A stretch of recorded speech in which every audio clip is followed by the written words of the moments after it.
Temos demostrado, ademais, de ter unha cuota importantísima de poder e, por lo tanto, de responsabilidade, temos demostrado nestes días ser unha forza política dialogante.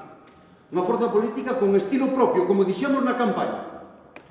Por lo tanto, con o noso propio discurso, cas nosas propias propostas. Nós non somos a extensión de ningunha outra forza política.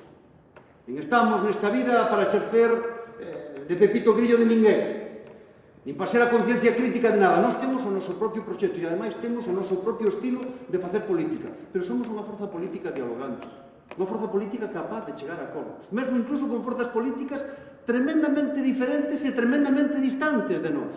Somos capaces de facelo porque a xente non lo pide, porque iso é o que reclama a xente.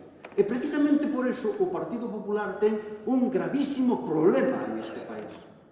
Un gravísimo problema porque o Partido Popular non é capaz de ler que as maiorías absolutas remataron.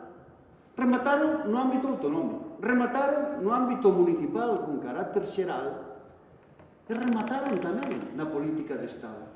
E sendo así, porque o queren os cidadáns democráticamente, as forzas políticas con vocación de goberno, unha das características que teñen que ter é capacidade de diálogo e capacidade para chegar a acordos, para poder facer gobernos de maioría. Cada un ten das súas propias propostas. O Partido Popular ten un problema porque é incapaz de dar ese paso.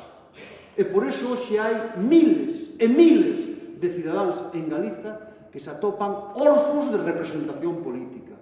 Orfos de representación política porque hai miles de cidadáns que deron o seu voto para que as súas ideas puderon gobernar e agora se atopan con un Partido Popular que veta esa posibilidade de gobernar únicamente por quedarse nunha postura numantina, totalitaria e incapaz de chegar a ningún tipo de acordo, nin siquiera de exercer ningún tipo de diálogo.